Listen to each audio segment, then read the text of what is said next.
In this Halloween special, the Griffins prove that they can turn any mundane activity into a chaotic adventure. As the family tries on costumes in the middle of the store aisle because they are trash people according to Peter. The Griffins are proud middle-of-the-aisle try-on people. Take a look, I don't care. Brian and Stewie argue over Brian not wanting to be in Stewie's 1960s R&B artists, Sunny and Cher Halloween costume duo. Meanwhile, Joe enters the town's Great Pumpkin Halloween contest, being motivated by his rivalry with Patrick McCloskey and his superior soil of the East. How'd you get it so big? Giggity. You guys promise not to laugh? Yes. I wished for it. Stewie's elaborate dance choreography plans fall apart as Brian refuses to be bossed around.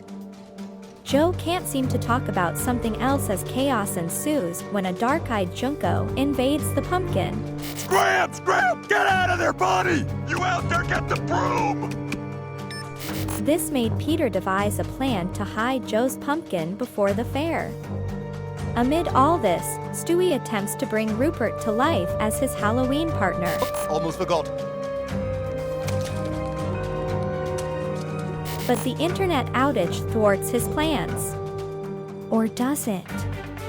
The Griffins navigate their hilarious misadventures, proving once again that they're the best at being the worst. The guys tries to hide Joe's giant pumpkin, but their plan goes awry, leading to a comical series of mishaps such as the pumpkin juice spilling on Cleveland's Yeezys. Cleveland, are those Yeezys? They're cheaper now. Meanwhile, Stewie is left heartbroken when Brian ditches him on Halloween, and he wishes for Brian's demise. In a bizarre twist, Rupert comes to life and vows to fulfill Stewie's wish. As the contest approaches, tensions rise between Joe and his rival, McCloskey, who is Bonnie's boyfriend. This fact is an open secret, by the way.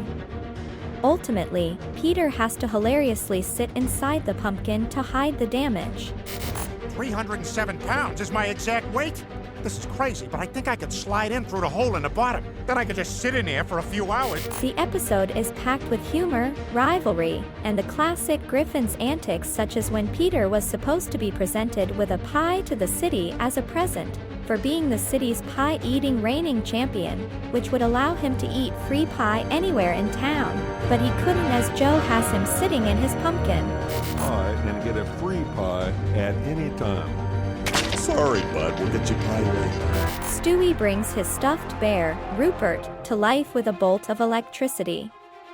However, things take a dark turn when Rupert insists on fulfilling Stewie's offhand wish to kill Brian. As Rupert embarks on his mission to eliminate Brian, Stewie has to stop him. The episode is filled with hilarious moments, from Peter's pumpkin antics to the peculiar sight of a bear dressed as Sonny Bono trick-or-treating. Ultimately, it's a mix of humor such as Herbert the Pavert trick-or-treating. Trick or treat! I'm a registered sex offender! As well as chaos, and a touch of spookiness that only the Griffins can deliver. Rupert, feeling second to Brian, decides to eliminate him to become Stewie's best friend, but Stewie realizes the gravity of his wish and tries to stop Rupert. Oh, God, I'm too late! You're not too late! But by the time I start helping, don't you think it'll be too late? Not at all! Meanwhile, Joe's secret later came out as Peter needed to pee, having sat in the giant pumpkin the whole day, but it turns out everyone in the contest is basically cheating with fat people. I'm not really sure what to do. Maybe we just vote on the fattest guy? This seems mean now. The episode is filled with intense moments, from Stewie's desperate attempts to save Brian to the comical sight of a bear dressed as Sonny Bono trick-or-treating.